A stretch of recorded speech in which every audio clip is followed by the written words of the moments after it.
What is up, everyone? Welcome back to the channel. Today we're continuing our worldwide A to Z walkthrough. We've separated Germany off into its own video just because there's 109 coins in total here from Germany in my collection. So to put that in with all the Greek stuff we had and all the other G's would have made that video way too long. So if you've not seen the G video, go and check that out. But this is going to finish G off, Germany in its own episode.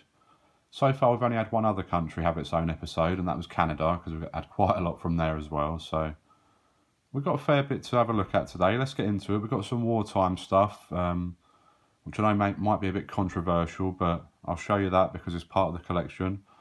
And I've got some older stuff as well, Saxony and Prussia. Only one coin from each of those old German states.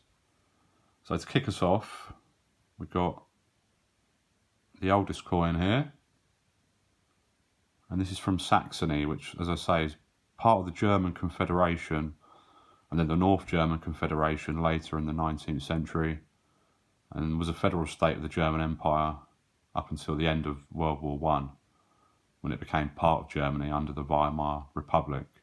Fascinating history all around these German states.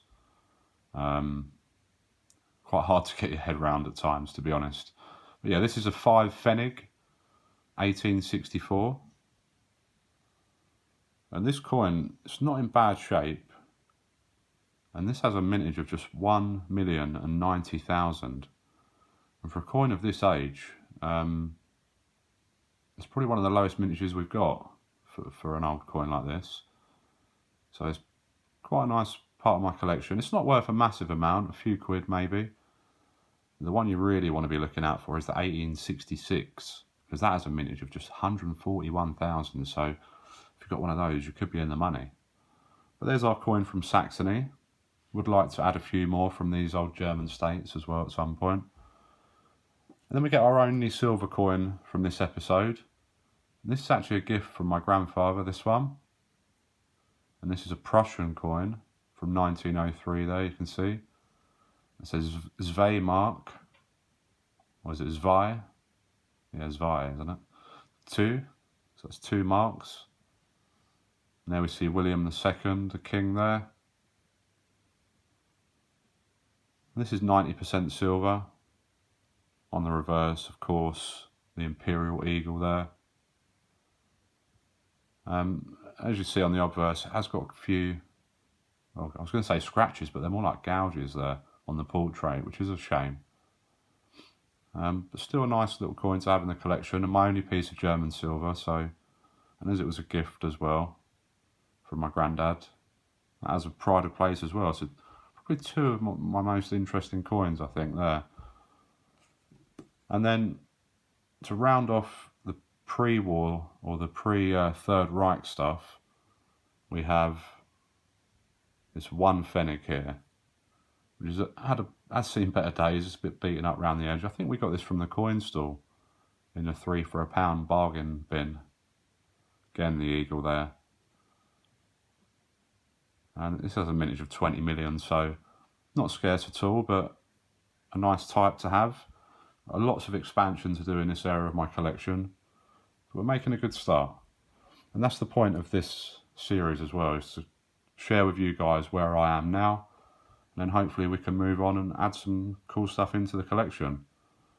Now we move on to the slightly controversial section of the video, and these are all coins from the Third Reich. We're not going to use the official term. I don't want the YouTube bot to keep picking us up. Not the official term, but what they were known as.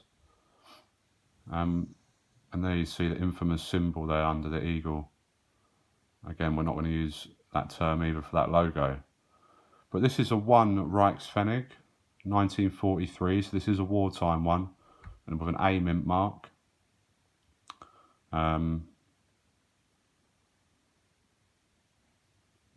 Yeah, it's hard to know what to say about these coins, to be honest. I think it's an important part of history, obviously an awful part of history, but they're part of my collection, and I do find them interesting. I don't find them fascinating in that way, but they are an interesting part of history. one that we never want to relive, of course. So this one's a 5 Reich Fennec. This is aluminium bronze, this one, and you can tell this one is pre-war, of course, because they're using the more valuable metals to make coins still, whereas, of course, the wartime ones, I think, are generally made of zinc. And there we got Mintmarks, this one, the D Mintmark, that's the Bavarian Central Mint. What I'll do with Mintmarks, because there's, I think, 5 Mintmarks, I'll put them all in the description as well, just in case you ever want to come back and have a quick guide to see what Mintmark is what from Germany. 5 million mintage on that one. Next up, we've got probably the most expensive or valuable coin in the Germany portion of the collection. And this is an A Mintmark, 10 Reichspfennig. Again, this is pre-war, 1936. But the 1936A is a very scarce date, allegedly. Not the most scarce, but still very scarce. And I think you can see here where someone's perhaps thought it's gold at some point and tested it. I think that's probably what that is. And without those marks, this one would probably worth about 40 or 50 pounds, but worth a little bit less due to the stain in there. So maybe a 20 pound coin or so, just because of the scarcity. And then we've got 5 more of the 10 Reichspfennig, and these are all zinc wartime ones, and there's nothing in particular special about these. That one's in pretty good condition because generally they don't fare too well. There's a reason we don't really make coins out of zinc. And yeah, a couple of 1940s, 41, 42 and 43, different mint marks, D, J, F. J is Hamburg, F Stuttgart. I'll put all the mint marks in the thing, so we're not keep going over it all the time, but if it's an important mint mark, I'll of course point it out. And then we go onto the post-war stuff here. We've only got a couple of bits from East Germany. What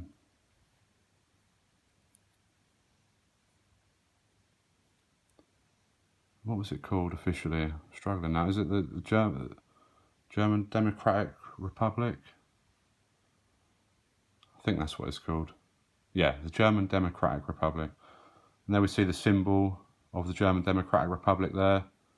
And then on the other side, we've got the denomination flanked by a couple of oak leaves. These ones are aluminium. You can probably tell that by looking at them. They're very, very light. And then we've just got a couple of the 10s as well. None of these are scarce at all, guys. So you may well have seen these before. Oh, that's gone on the floor. Again, exactly the same design, just with a different denomination. Let's pick this up before Snacks, the puppy, gobbles it. Right, so we move on to the Federal Republic of Germany, which was West Germany. We're going to rattle through these because a lot of the designs are pretty similar. And to be honest, they haven't changed them a great deal from the previous stuff, you know, still denomination flanked by some leaves. They've changed the positioning of them. But there we've got 3 1 Pfennig from 1978 to 1991. We're not going to pick through all the different dates, guys, unless it's a specifically scarce one. I'll give you the range of how many we've got, because we've got quite a few of some of these. Again, we've got 8 different dates on the 2 Pfennig there. Let's have a close look at that one. I think they're rye leaves on this one. Some sort of crop. And of course on this side, got an oak seedling. That's the 2 Pfennigs. Then we move on to the brass clad steel stuff. And yeah, I wanted to say on these actually, these are a bit similar to the American coins where they're clad. And if you look on look at the edges, if it wants to focus, you can see they're plated, see, but not completely all the way round. It's kind of half plated, half not. So yeah, quite interesting. And again, the same with the brass clad steel. You can see the steel coming through underneath when you look at the edges. Again, very similar design, denomination, mint mark at the top, and the oak on the other side. Then we move on to the 10 Fennec. And we've got a slight variant here because in 1949 it was slightly different to all the rest of these. We've got 10 different dates from 1950 to 1993. But if we just compare these two quickly, you can see the text is slightly different, especially the numbers. Higher relief, I believe, on these ones as well. And then on the other side, I think the oak tree on the one on the right is a bit bigger. The text is closer to the text at the top. And you will spot that the text is different as well. I think the old one says the Bank of the German States, and then they changed it to the Federal Republic of Germany. So yeah, nice little variant of the 1949 there. I think they came on other dates as well, but from 1950 onwards it then changed. Same story again with the 50. Again, Bank of the German States, Federal Republic of Germany. 1949 one again with the variant. And an interesting thing to note on these is some of them have reeded edges and some have smooth, and it's not an error, it's just the way they done it. I think the 1991 has a smooth edge. I think it might have gone, the more recent they are, then you have a smoother edge. And have a look at the other side of this one. We have a lady there planting the oak tree. Move on to the 1 marks. We've got 12 different dates of this. Let's have a quick look at one. Of course, again there, 1 Deutschmark, 1994. Denomination at the top, flanked by, again, some oak leaves, I believe. And there we've got the German eagle, the Mintmark at the bottom. That one's an F for Stuttgart. Move on to the 2 Deutschmarks, and we've got 2 different ones of this. They were released over the same dates, but the one on the left here is Theodor Heuss, first president of the Federal Republic of Germany, and the gentleman on the right here is Konrad Adenauer, who was the first chancellor. So yeah, both commemorated on the coins there, and I think these are commemorative issues, 20 years, yeah, 1949 to 1969. So 20 years of the Federal Republic of Germany. We've got 2 dates of the Theodor Heuss one and 3 of the Konrad one. I'll show you the other side as well here. So obviously we've got 2 dates on the obverse here, which aren't the date the coin was minted. It was minted in 1973, this one. And again, an F mint mark there for Stuttgart. And to finish off the pre-Euro stuff, we have one of these, big old 5 Deutschmark from 1975, with again an F mint mark. Been pointing out all the F ones there. We do have some varieties. Shame this one's a bit dirty on the other side there.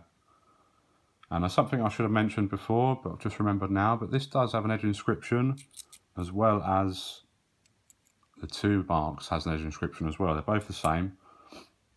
And translated into English, they mean unity and justice and freedom. And as well as having the mint marks on these coins, there is an interesting touch with the text around the edge as well. And a certain E, because I think there's five mints, and a certain E will have a longer middle stroke, will denote it's that. Minted at that mint. So I think this one has the longer stroke there on this E, on the rect, R-E-C-H-T. That denotes an F in Stuttgart. So if we have another look at a different E here, see that E there, it's got a shorter stroke in the centre. And if that had a longer stroke, it would be from a different mint.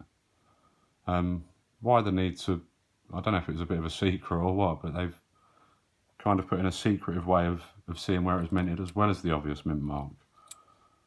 And then we go on to the Euro stuff. We're literally going to rattle through these guys. We've got a load of the 1 cents, a load of the 2 cents, and a load of the 5 cents. And they're all the same design.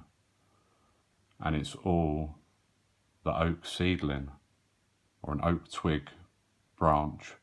One of those. Again, these all have different mint marks and stuff as well. We're not going to go into that in too much depth.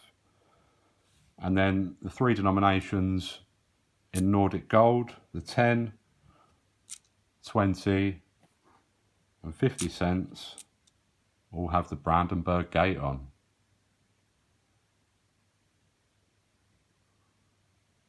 Which is obviously a massive landmark.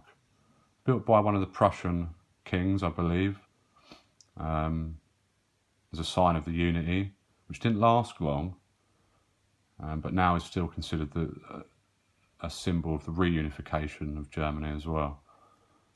So interesting one, that one.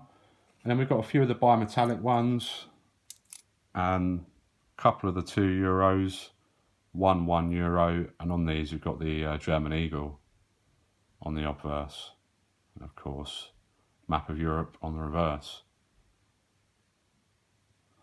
And we do have, to finish us off, one commemorative €2 as well. It's the only one we have from Germany that isn't just a standard design in the euros. And I think this is Charlottenburg Palace. And this I think it's a series. And this is in Berlin. We've got a little D up there, which I think that just means Deutschland.